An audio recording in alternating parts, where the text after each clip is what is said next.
Not all heat cable is created equally. So what makes one product better than another? So today I want to compare two different products. There's Drexan and Raychem. One of the biggest questions that a lot of people have when they're buying this product, especially for a DIY project, is the price. Here's where I have a big problem. I have recognized so many things about Drexan that makes it a better product. Raychem has been around longer. They pioneered self-regulating concept.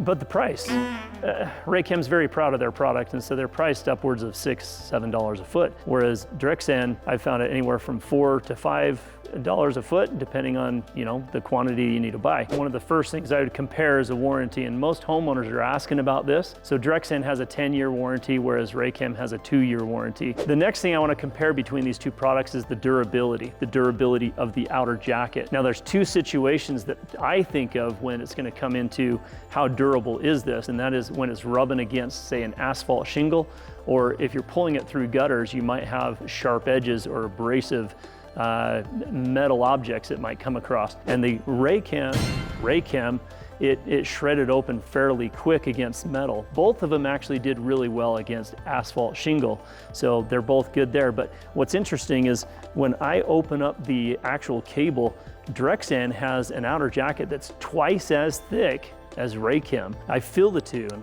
Raychem feels flimsy. Drexan is a lot more beefy. Now, most people are probably not thinking about this, but when it comes to installation and you're looking at your electrical loads on your house, sometimes you've got to know how much cable you can put on a given circuit when you're installing it. And one thing I like about Drexan is on a 20 amp 240 volt circuit, I can go about 420 feet, whereas Raychem, on the same thing, we can only go about 320 feet. Drexan has the ability to start up slower, whereas Raychem, it's like redlining your car. If you do that all the time, it's gonna wear out. So the lifespan of these cables, here's the thing is I've never actually seen the Drexan cable, I've never seen it go bad from a manufacturer defect. Now Raychem, on the other hand, I've found its lifespan somewhere between 10 to 15 years, and it becomes questionable. I've found cold spots in the line where it just loses its ability to heat, or the core has gone to powder and it disintegrates. Raychem, 10 to 15 years. Drexan, I've never seen it fail. As a matter of fact, I know of a project where this is still running and it's 30 years old. I hope this helps you to understand which product you might want to buy. If you're looking for Drexan product, go to heatcable.com and you can buy it in pre-terminated kits, lengths, full rolls, and whatever you want. So don't forget, subscribe and like to our channel. Thanks for watching.